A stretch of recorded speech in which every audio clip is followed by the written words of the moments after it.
So, and by the way, there's a big tag team tournament, folks, coming up to determine, from what I understand, the number one contender to the tag team titles, but the names for the teams, because they get any teams over, even the ones they've got right under them.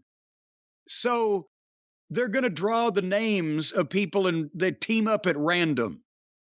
And it will, could be enemies or could be friends or whatever the case.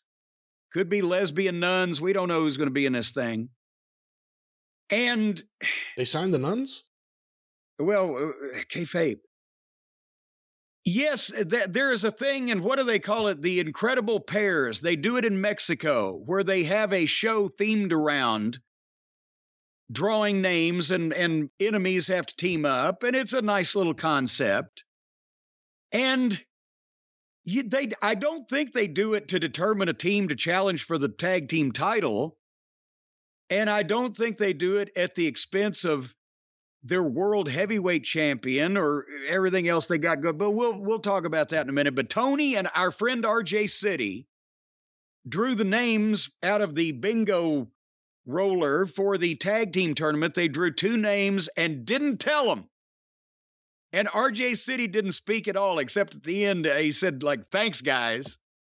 So that was that segment. I had just told you that I've become such a fan of RJ City. They should find a way to incorporate him on the show in, small doses, no more than 2.5 minutes at the very most.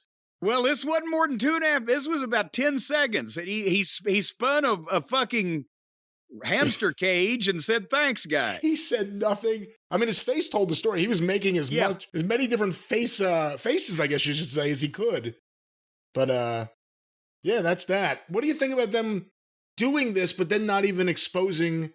You're just showing that you're rolling the balls. You don't even see who the names are. Yeah, well, they couldn't say now because they had to wait to say at the appropriate moment later that if it was a shoot, they would have no idea was going to be happening. See? That's why.